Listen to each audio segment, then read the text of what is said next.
What if the island you fled to escape your past is actually a crucible designed to burn away everything false until only the truth remains? In Maloa's Blood, 5 Days on Pyros Island, M.E. delivers a searing, atmospheric thriller that transforms volcanic isolation into a psychological pressure cooker, proving that some reckonings can't be outrun. They must be walked through, barefoot and bleeding, across ground that still remembers your name.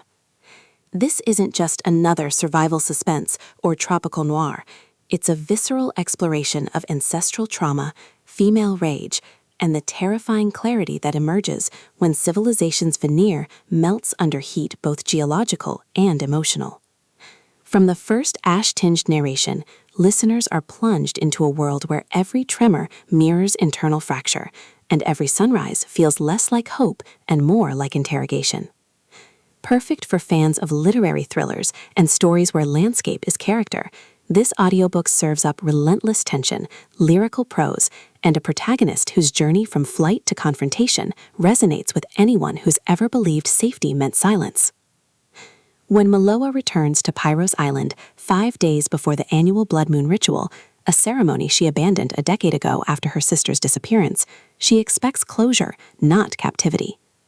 But as volcanic activity escalates and long-buried secrets surface with the magma, Maloa realizes the island isn't merely hosting a ritual, it's demanding restitution.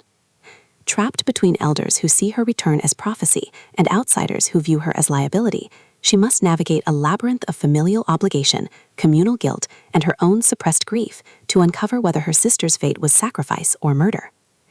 Eigh masterfully uses the 5-day structure as narrative spine, each day peeling back layers of denial while the island's growing unrest mirrors Maloa's internal unraveling. The audiobook narration amplifies this symbiosis, capturing Maloa's fraying composure and the ensemble's coded speech with vocal textures that make every whispered tradition feel like threat and every moment of solitude hum with ancestral presence. You don't just hear the countdown, you feel the earth shifting beneath your feet with each passing hour. What elevates Maloa's Blood beyond typical island suspense is its refusal to treat indigenous ritual as exotic backdrop or trauma as spectacle. The blood moon ceremony isn't mystical set dressing, it's a living system of accountability whose rules Maloa must relearn without romanticizing or rejecting. Her journey isn't about solving a crime in the Western sense, but about integrating fragmented truths without collapsing under their weight. Supporting characters shine with uncomfortable authenticity, aunties whose love carries conditional expectations, younger cousins navigating modernity and tradition, even the volcano itself, rendered as sentient witness that absorbs confessions humans cannot voice. Every interaction reinforces the novel's core tension. Can healing exist without justice? And more urgently, is some knowledge too heavy to carry alone across unstable ground? Even the temporal constraint serves thematic depth, with each day's rituals mirroring stages of grief and geological events dictating when secrets resurface. For audiobook listeners, this production is an immersive sensory descent.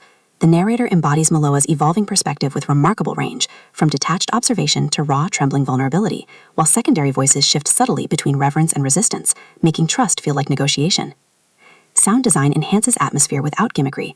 Distant rumbles marking escalating stakes, wind through lava fields during vulnerable confessions, the oppressive silence of sacred spaces where breath sounds deafening, all ground psychological stakes in tangible reality. Pacing mirrors the rhythm of eruption, deliberate during moments of ritual and reflection, then surging with urgency as connections click into place under mounting pressure. Whether you're navigating daily commutes or sitting in heated solitude, the audiobook creates a portable crucible where isolation feels absolute and time feels borrowed. It's storytelling as embodied reckoning, transforming passive listening to active participation in a search where survival demands more than endurance, it demands surrender to uncomfortable truths. Ultimately, Maloa's Blood redefines the island thriller by centering cultural memory within suspense frameworks. It satisfies cravings for intricate plotting and chilling atmosphere, while delivering substantive commentary on intergenerational trauma, female agency, and the cost of uncovering what was meant to stay buried. No prior series knowledge is needed, it stands confidently as a complete, devastating journey. If you've ever wondered whether some places hold us accountable rather than offer escape, or if truth can exist without destroying everything built upon lies, this audiobook will affirm that sometimes the most sacred act is returning to the fire that forged you.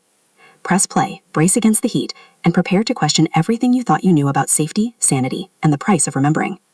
Your next obsession isn't waiting in distant landscapes, it's waiting in the terrifying intimacy of ground that knows your blood.